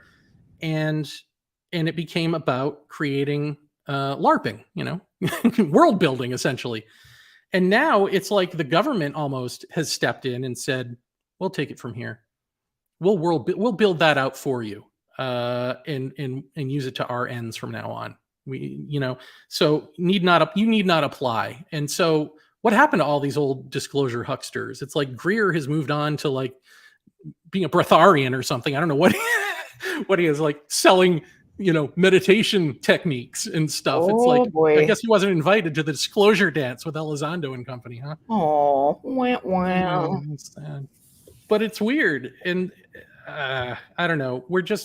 It's scary because it is keeping a pace of the Trumpian, there are no facts, fake media, blah, blah, into QAnon, into pandemic, into, you know what I mean? Like where we don't trust anything. Everything is whatever you think it is. As long as you did the research, whatever you came up with is the fact that you will defend to your dying day. Because why? I mean, I would argue because we're killing ourselves with global warming and that. And so it's affecting us unconsciously and bubbling up through these types of actions. But whatever it is, there is the military and the government like waiting to co-opt it and go, okay, we're gonna take that and we're gonna do our own thing with it over here. So you stop following that LARP and you follow this LARP. Yep. And just forget about the years of UFO research. That stuff isn't even relevant. It's whatever we tell you to focus on is relevant. And then I'm just telling you folks, if I'm correct, then just watch for what they ask with military budgets specifically to see if it mirrors what they're telling you is going on in ufology. It's so interesting. And I want to just say thank you to Scott for the super sticker, and the comments are great. I really appreciate you. And so all of you guys, and Phil, you just are cracking me up in chat tonight. Sorry, they're just got to catch up with everything. And so let me go back really quickly to see if there are any questions. No. I mean, but I want to, like, for me, because I've touched on this before, I think it is really interesting that some of the, you mentioned kind of the Trump, loyalist QAnon people that are just following little rabbit holes like we do in ufology and things in the conspiracy theory realm. And so do you feel that some of these people perhaps have been politically motivated in some of their agendas? Politically, who? So, I mean, I look at, and I've talked a lot about this at Coast to Coast AM and George Norrie, and the fact that they have been pretty much a right-wing source for showing conspiracy, talking about aliens, bringing on people that want to overthrow the government, members of militia movements, and things like that. And so that's been kind of embedded with all of these things that we love to study. And so what are your, I mean, could people like, that little aviary group have maybe a different agenda in mind, which would be to steer a political narrative? I think so. I mean, the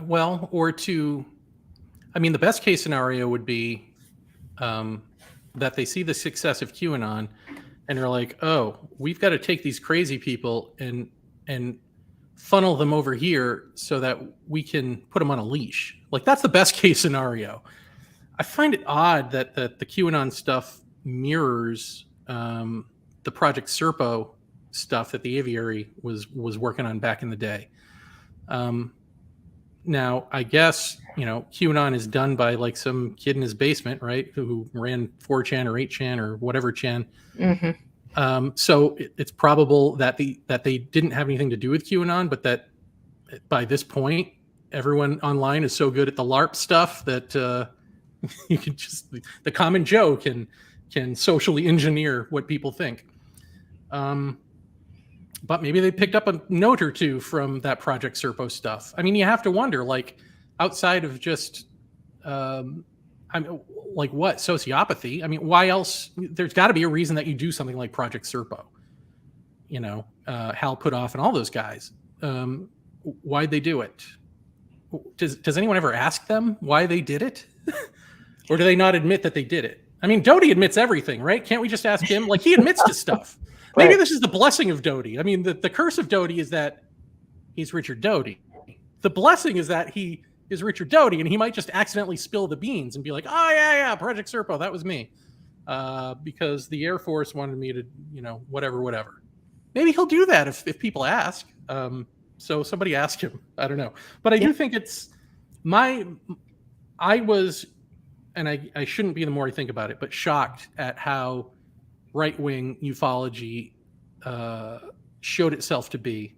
Because when you talk about not trusting the government, when you give yourself the air of somebody who knows to what extent to trust the authorities and not, and all of that, to then just be like, oh, I changed my mind. This orange carny barker from reality TV is the way to go. Like, that to me just seems like you have built yourself up to know better than that. So why don't you know better than that? But the fact is, not only have they not known better than that all along, it's been full of like fascism and Nazism all along, from von Daniken's work, beyond that to the mound builders. I'm working on a top secret project in podcasting. And at the end of the month, I will do my first episode of this top secret project. And my guest will be Alicia Puglianesi, who wrote In Whose Ruins, which is all about, she's a historian. And it's all about the mound builder myths and how they came to be. And so you always hear that it's some ancient civilization. It couldn't be those savage Indians who built their own architecture around what is now America. It has to have been a lost white civilization from somewhere. And the reason that myth exists, she will explain, and it is documented, is by local, guilt of taking away resources, but also of governmental incorporate promotion. They promoted these myths essentially so that they could say, like, these resources are kind of our resources because our ancestors built this stuff. Like, apparently there were oil wells of some sort that whatever nation that was here before us built. And so to just discover those and steal them and just suck the earth dry of oil and be like, well, it's our oil because they couldn't possibly have built these things. They're savages. White people had to have come here before and built them.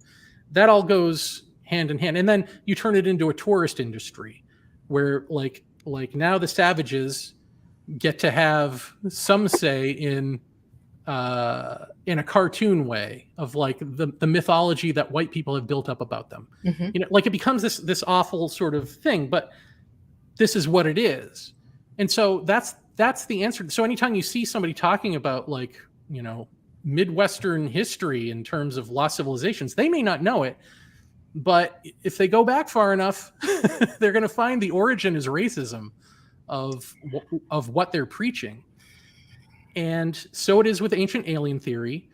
It is on von Daniken's wiki page about his links to his, I guess, editor from back in the 60s or 70s, who was like a Nazi. You know, and his books have racism in them. Charles Fort's books have racism in them.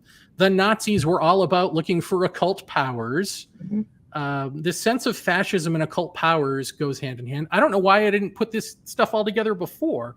And now you add on top of that, you know, Alex Jones has shown that when he started selling supplements that were all about like the government's coming to kill you, you got to take this pill or whatever, that's when his ratings shot through the roof.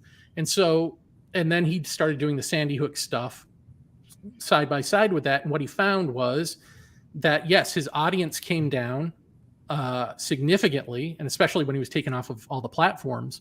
But the people who stuck with him, you know, if a couple million people stick with him and they're the ones buying this stuff, he becomes a 100 millionaire soon. Oh, yeah. So George Norrie, I don't know what his politics are, but I'm certain he sees the wave of people who pay attention to the conspiracies at this point, QAnon, pandemic, blah, cross-pollinate with the ufological stuff, and they seem to pay for stuff. They seem to be the ones who fund things, right? So that's where your money is. So I don't know what his politics are, but if he's doing right-wing stuff, that's definitely a factor, is just like, well, they will be a pretty solid audience that will tune in and will get advertising dollars, you know, like, there you go. And, you know, and I think the thing that's really interesting to me is the fact that, you know, you've got people on Coast to Coast who have supported for many, many years Alex Jones. And I don't think any one of them has actually ever come out and made a public statement, to my knowledge, about some of the things that are taking place now. And, you know, the court cases, because if you watch some of the court cases, there are lots of tie-ins and parallels to what takes place in the UFO world, and it is really sad. It's disturbing.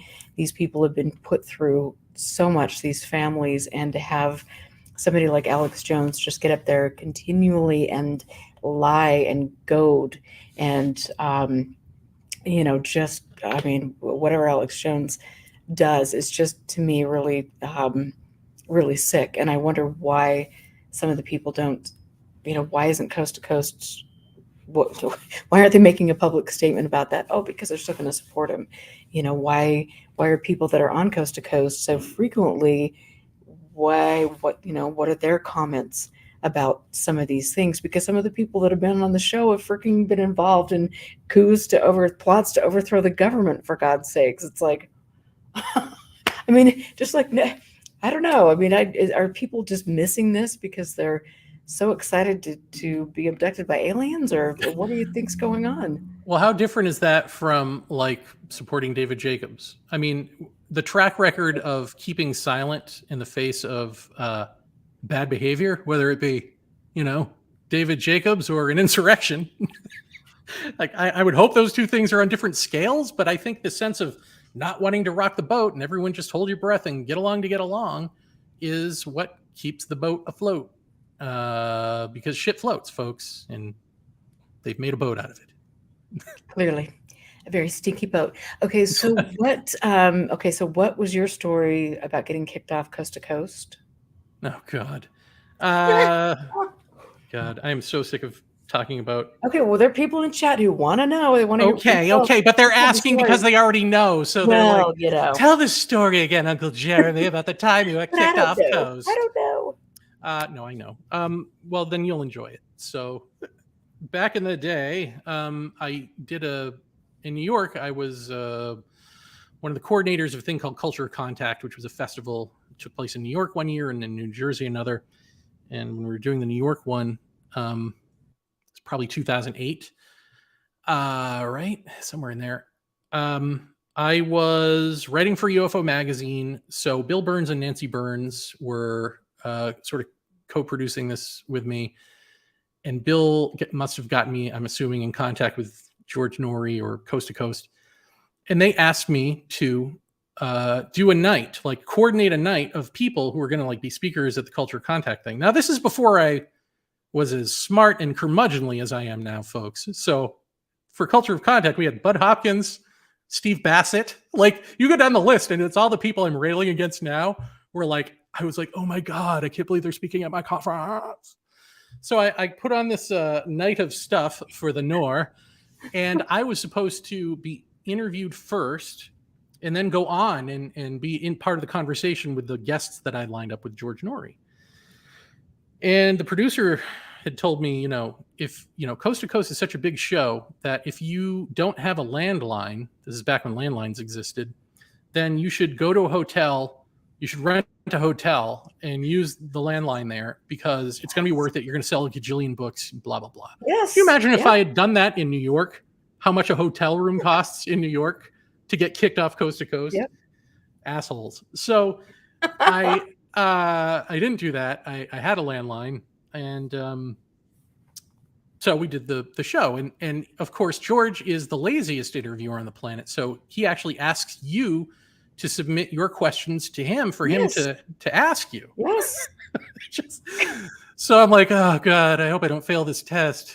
Number one. So I actually made the mistake of doing it sequentially. Like, okay, this is what a conversation might look like. And according to Nancy Burns, it is true that he had just done a sci-fi pilot that had aired. And if it did well in the ratings, he would be a TV star. And it did poorly. And so he was, according to Nancy, he was, sulking about that and in grieving, essentially, his own loss of career goals. And so he may not have been paying as much attention to me as he probably should have.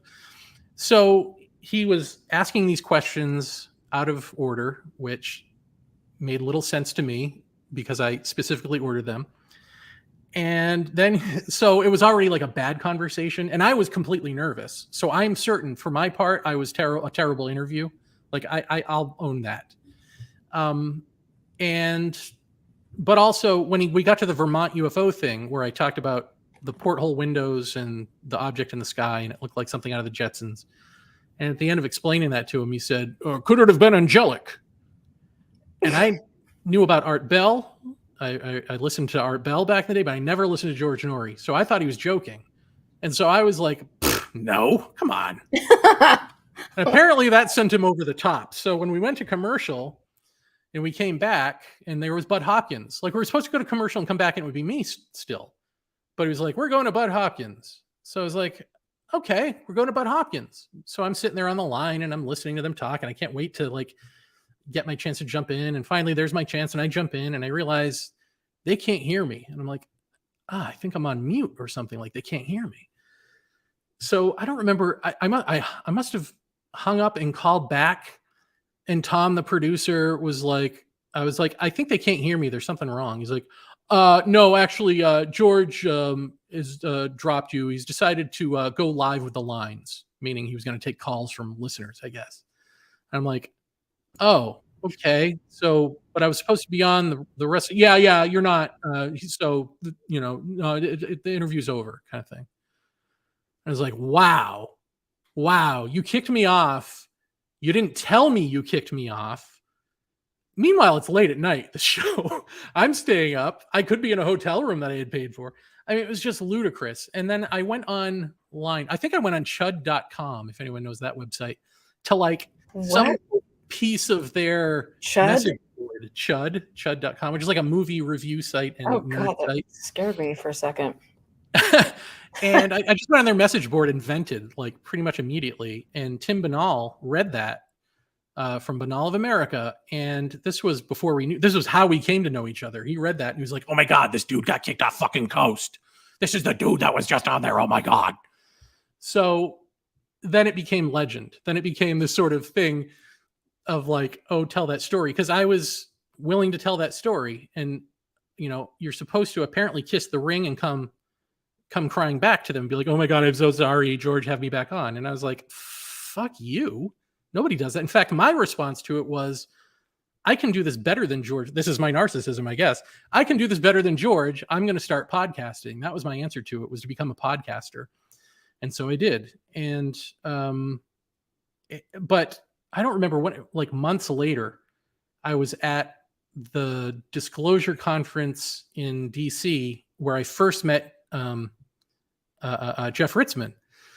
And I just coincidentally, George's producer, Tom, emailed me and was like, hey, I heard you were going to apologize. What happened? Or something like that. I was like, what? Apologize for what? You kicked me off. And then he I don't know, his next email was something about my behavior or something. And I was like, you can go fuck yourself kind of thing. Like, we had a little back and forth, and then he was like, listen, Coast to Coast does this in ratings, and here's what your show does. So you're nothing to us. It was that kind of thing. Like, you are absolutely nothing. We don't need you. You need us, blah, blah, blah. And my answer was, go fuck yourself. And now I'm going to publish this online, which I did, the exchange with Tom. And I remember again talking to Nancy Burns, like, who told him? Did Bill tell him I was calling to apologize? They're like, no, I don't know. She said, this is like weird. Just where people are supposed to come kiss the ring. And like, that's what they're used to.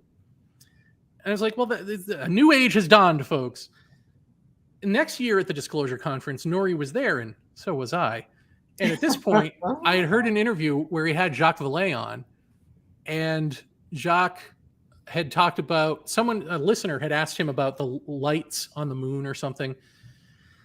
And Jacques explained what that was, like scientifically what that probably was. And Nori asked him, could it be angels or could it be angelic? Or, the same stupid question. And Jacques very eloquently dismissed that. So when I saw George Nori, he didn't know who I was. So I walked up to him with my recorder and I'm like, hey, can I interview you for my podcast? Oh, sure. So I asked him a few, simple questions. Then I asked him, I heard you had Jacques Vallée on, and you asked him, could it be angels? Now, did you really expect a scientist to tell you, yes, it could be angels? Is that what you thought was going to come out of his mouth? And I don't remember what his pat answer was. I can't remember what it was. And I asked him, so what do you actually believe in this? Like, what are you in this, what's your belief about what this stuff is? I keep my beliefs to myself, and you'll never know. And at this point, producer Tom, who's like just a stuffed pig in a suit, comes reeing over and is like, we gotta go, like out of a bad movie, like yanking on his arm. Like, he knows who I am, apparently. And he's like, we gotta go, George, we gotta go.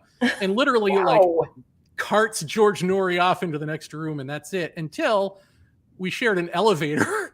Oh my God. But I just let it hang. We just like stood awkwardly staring at each other, and that was it. Oh, wow. So that's my George Nori story. Oh, wow. That sounds like a fun time.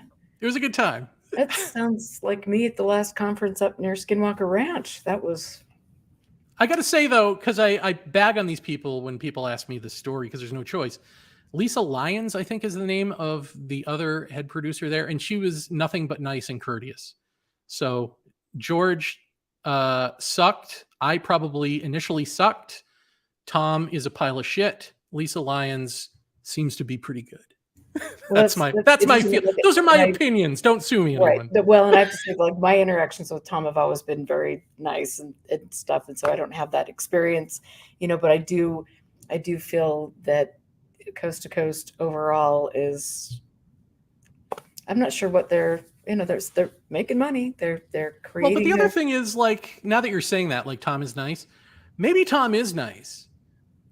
Maybe it's just the situation where they have certain expectations and I didn't play ball. And that was, 2008, and we're in 2022. So I got to also remember, like, nobody's the same that they were in 2008. Maybe all these people are just golden and nice now. But that was my experience with them in 2008 anyway. No, it's interesting. And I think all of us have so many stories like that of people that are held in high regard and things, and then the behind the scenes interactions, and you're just like, okay, and I have obviously, as we know, a ton of stories about that with regard to Skinwalker Ranch and MUFON and some of those lovely people. But, it's So wait, just, wait, wait. Skinwalker Ranch. So do you think that there's something going on there? no, Oh, no, okay. no, no. I think it's the biggest pile of crap. Have you've been out there then? I have, yes, yeah. In Did you fact, feel when irradiated? I saw, you know what, I clearly, I need there needs to be some sort of lawsuit. We need to, I don't know.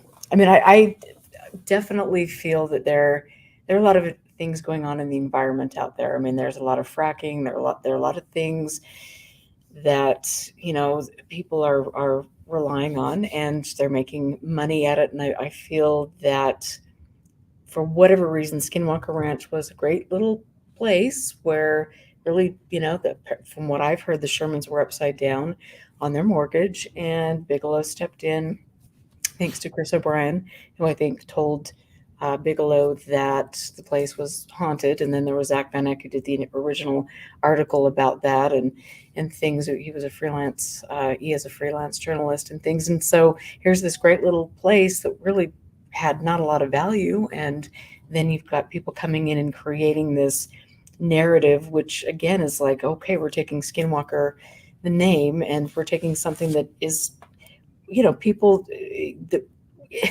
it's not a respectful way to name a ranch, in my opinion. I mean, it's like they created these stories that are like the mound builders.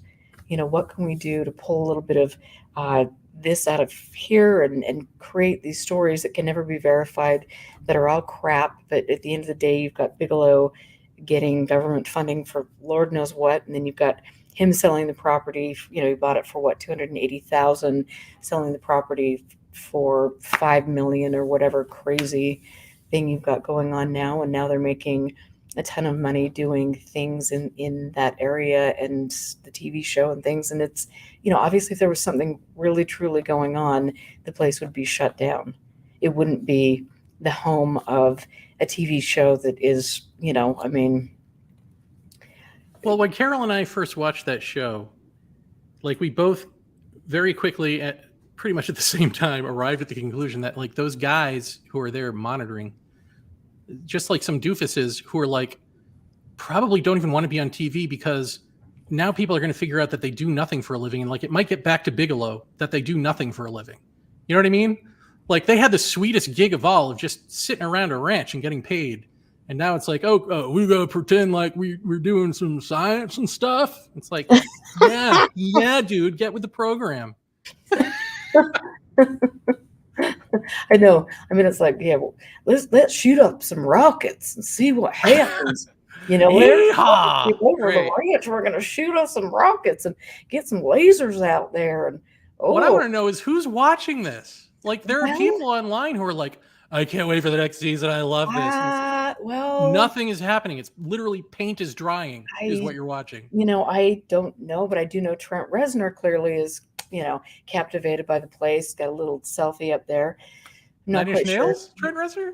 Yes. Oh, now I feel bad about that. Yeah. Well, I don't know. And but then again, his album that was all like awesome and dark and deep turned out to be about the loss of his dog. So Trent's got issues. Well, it's one of the many, but we won't go into that tonight. But I mean, yeah. And then there's who's the rapper guy? God, what's his name? Biz Markie. No. MC Hammer. No, my God. Okay. Should I keep guessing? Newer. Why can't I remember his name? Totally. Kanye West. Oh my God, no. Well, I mean, I wouldn't be surprised next week he's up there getting a selfie at Skinwalker Ranch. I mean, that was like really, that would be good. What is his name? Guys, help me. He has a place in Utah. He was posing in the old home. Post Malone, thank you. Yes, a Post Malone. Yeah, Post Malone was up there in the little corner. I guess, that corner they like to sit on down in the corner with their semi-automatic rifles. And yeah, I mean, like nobody really understands that, but sounds good. I mean, Can I bag on one more subject while we're Yes, bagging on please. Yes, subjects? please. Okay. And Thank you. It's kind of fun. you can tell me if you know anything different than what I know that Okay. would, because I am open to learning and being wrong, folks. This is part of the gig. Like, you've got to be able to be wrong. But I see, like, it seems like cattle mutilations is making a comeback as a subject and being framed in terms of Gaia theory. Like, oh, maybe Gaia, Mother Earth herself is speaking to us through these mutilations and telling us, like, eating meat is wrong, or cow farts are destroying the world, or whatever. And I think that the hump that you have to get over, which is, again, right there on the wiki page, is that there are certain parasitic organisms that carve out the soft organs as if a surgeon did it out in nature, so that when you see the dead cattle, it looks as though a surgeon cut out the soft organs and there's no blood. How do you get over that? I mean, I hate to be a debunker of something, but I don't know how you pass over that fact. The other thing I've seen is, like, the original 1970s FBI dude who went and did the report never actually went out into the fields to look at the cattle. He sent his lackey to do it because he thought it was gross. It smelled gross. He didn't like it. And as my good friend Dr. Tyler Cochon reminds me, that's just called being a superior in a job, right?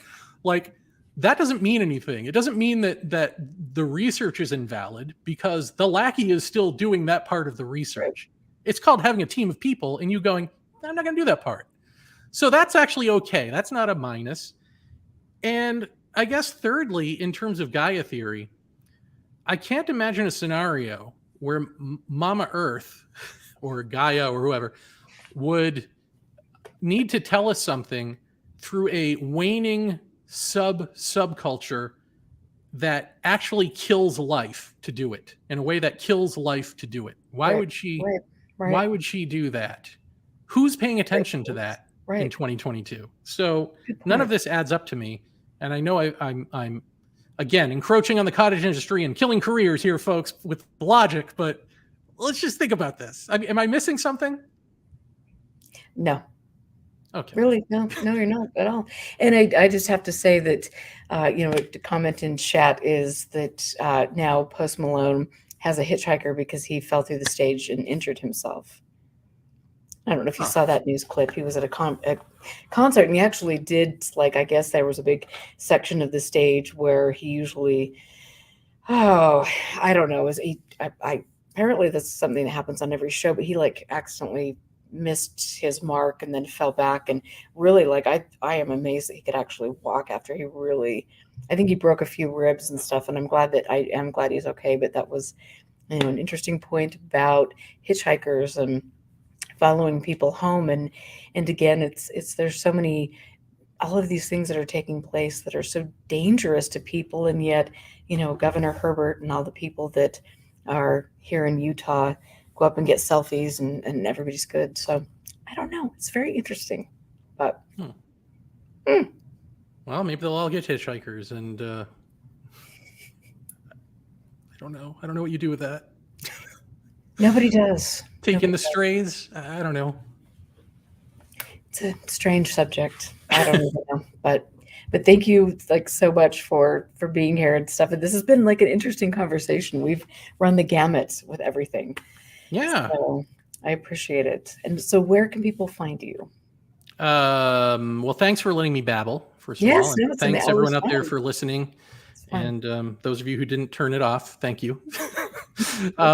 You can, I guess you can find me at ourundoing.com, which also has a portal to Paratopia, which is sort of the paranormal side of stuff. But Our Undoing is the quote unquote spiritual side. I prefer to say human wholeness, but that's my big website project, and there's lots of content there for you. Fabulous. Thank you. And I hope you will come back, because I think that we should have a panel discussion with a couple people that we both know. Okay. And we didn't even talk about, the work that you did with David Jacobs and that whole thing. I never worked with David Jacobs. That's a lie, and I don't know who told you that. No, but you did some interesting stuff. Yes. With regard to all of that. And so I would love to have you back again and take a picture of your ducks for me. Okay, will do. I'd like to see the ducks. And I hope you can ride out the storm and everything's groovy. Yes, I'm gonna go melt now because it's about 1,000 degrees in here. Okay, well, you dabbed yourself off and you did quite a lovely job. So Thank thank you. you for being here, and I will talk to you very soon. Have a happy Halloween. You too. Thank Take you. care, everybody. Thanks, guys. So thank you for listening, you guys. And it's nice to see my friend from Hawaii who's overseas now. We're having fun. And I want to just thank all of you for being here, for supporting the show. And thanks, Rich, for the comments, and all of you. Phil, you crack me up as always. And I've got to just point out, because you did see this creepy little, she looks so creepy. This is my Alice in Wonderland. And she actually used to be worth quite a lot of money back in the day. But now it just reminds me of me in the UFO field, pretty much all day, every day. So there she sits, just a little, like, well, that figures. Anyway, so yeah, you guys have a wonderful weekend, and make sure you go to ufoclassified.com to support the show, and also go to expanding research, expandingfrontiersresearch.org to catch up on our blogs and to become a subscriber. So you guys have a wonderful night, and thanks, you guys. I will see you next week.